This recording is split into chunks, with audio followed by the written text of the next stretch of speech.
चीन में victory parade के दौरान हॉट माइक पर व्लादिमीर पुतिन और शी जिनपिंग का ऑर्गन ट्रांसप्लांट और इंसान के 150 साल तक जीवित रहने की संभावना पर चर्चा करते सुना गया।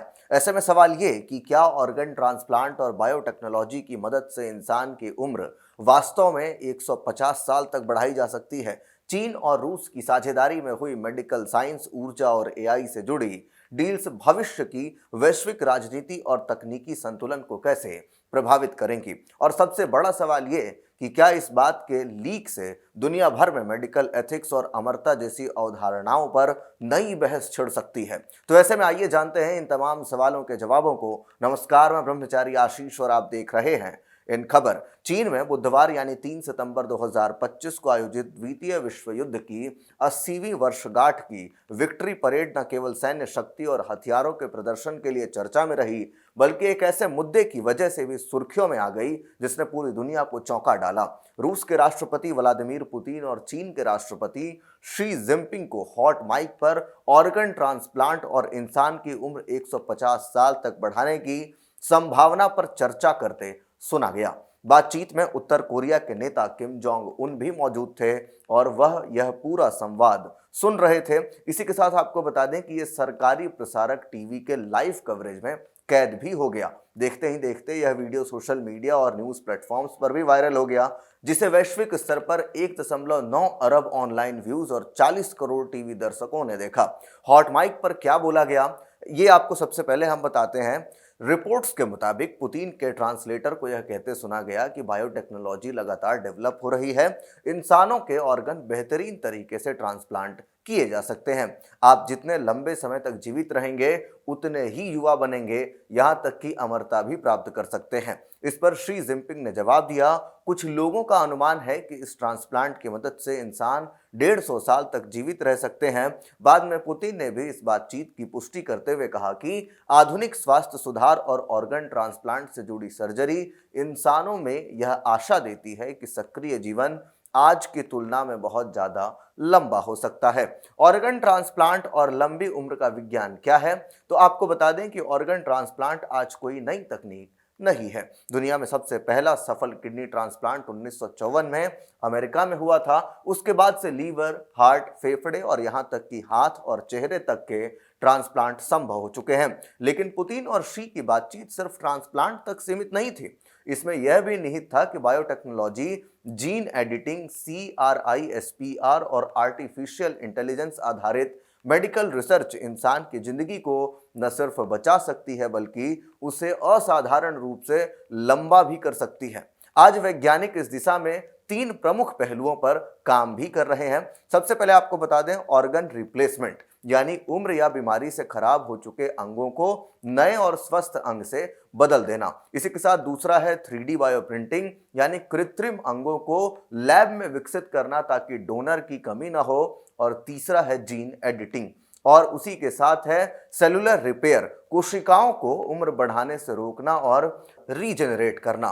कई शोध यह संकेत दे चुके हैं कि मानव जीवन काल 120 से 150 साल तक बढ़ाया जा सकता है, बशर्ते तकनीक, नैतिकता और संसाधनों का सही इस्तेमाल हो। मेडिकल एथिक्स और अमरता पर अब एक बड़ी बहस छिड़ गई है।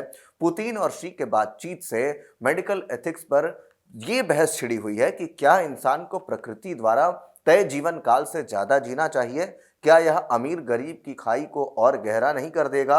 अगर लंबे जीवन की तकनीक महंगी रही तो क्या यह सिर्फ धनी वर्ग तक ही सीमित रह जाएगी। क्या इससे जनसंख्या विस्फोट और संसाधनों पर दबाव नहीं बढ़ेगा।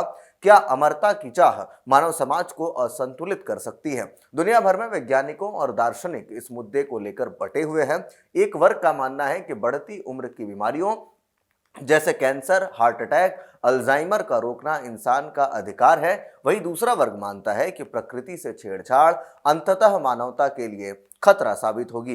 चीन रूस साझेदारी और डील्स के बारे में अगर बात करें तो इस परेड का एक और बड़ा पहलू था चीन और रूस के बीच हुई रणनीतिक साझेदारी। दोनों देशों ने मेडिकल साइंस, ऊर्जा, एआई और इंफ्रास्ट्रक्चर से जुड़ी 20 से अधिक डील्स पर हस्ताक्षर किए। सबसे चर्चित परियोजना थी बड़ी गैस पाइपलाइन प्रोजेक्ट, जिसे हरी झंडी मिली। इसके अलावा एआई आधारित हेल्थ केयर सिस्टम और बायोटेक्नोलॉजी रिसर्च सेंटर पर भी समझौते हुए। विश्लेषकों का कहना है कि यह साझेदारी सिर्फ टेक्नोलॉजी तक सीमित नहीं है, बल्कि इससे दुनिया में पावर बैलेंस भी बदल सकता है। अमेरिका और यूरोप लंबे समय से इस क्षेत्र में आगे रहे हैं, लेकिन अब चीन रूस की जोड़ी नई चुनौती पेश कर रही है। भारत और वैश्विक नेतृत्व की अगर बात करें तो परेड और समझौतों के बाद आयोजित एससीओ शिखर सम्मेलन में भारत के प्रधानमंत्री नरेंद्र मोदी समेत कई वैश्विक नेता शामिल हुए। भारत के लिए यह स्थिति दिलचस्प है, क्योंकि एक ओर वह पश्चिमी देशों के साथ टेक्नोलॉजी साझेदारी बढ़ा रहा है, वहीं एससीओ और ब्रिक्स जैसे प्लेटफॉर्म्स पर चीन और रूस के साथ भी उसके रिश्ते गहरे हैं। अगर चीन रूस मिलकर लॉन्गविटी टेक्नोलॉजी, जीवन लंबा करने वाली तकनीक पर तेजी से प्रगति करते हैं, तो भारत जैसे देशों को भी तय करना होगा कि वे किस खेमे के साथ जुड़ेंगे। विक्ट्री परेड का सैन्य संदेश जो है वो कहीं ना कहीं सिर्फ भविष्य की मेडिकल साइंस की चर्चा तक ही सीमित नहीं था, बल्कि सैन्य ताकत का भी खुलकर प्रदर्शन किया गया। हाइपरसोनिक मिसाइलें, मानव रहित नौसैनिक सिस्टम, एडवांस ड्रोन टेक्नोलॉजी, इन सब को प्रदर्शित कर चीन ने यह संदेश देने की कोशिश की कि वह सिर्फ आर्थिक ही नहीं, बल्कि सैन्य और वैज्ञानिक शक्ति के रूप में भी वैश्विक नेतृत्व के दावे के लिए तैयार है। शी जिनपिंग ने अपने भाषण में 50,000 से ज्यादा लोगों को संबोधित करते हुए कहा कि दुनिया में शांति और युद्ध का चुनाव करना सबसे कठिन काम है। यह बयान सीधा सीधा अमेरिका और उसके सहयोगियों के लिए चेतावनी माना जा रहा है। वैश्विक स्तर पर प्रतिक्रियाओं की अगर बात करें तो अमेरिका और यूरोप पश्चिमी मीडिया ने इस घटना को संदेह की नजर से देखा। उनका मानना है कि चीन और रूस ह्यूमन लॉन्गविटी को जियोपॉलिटिकल टूल बना सकते हैं।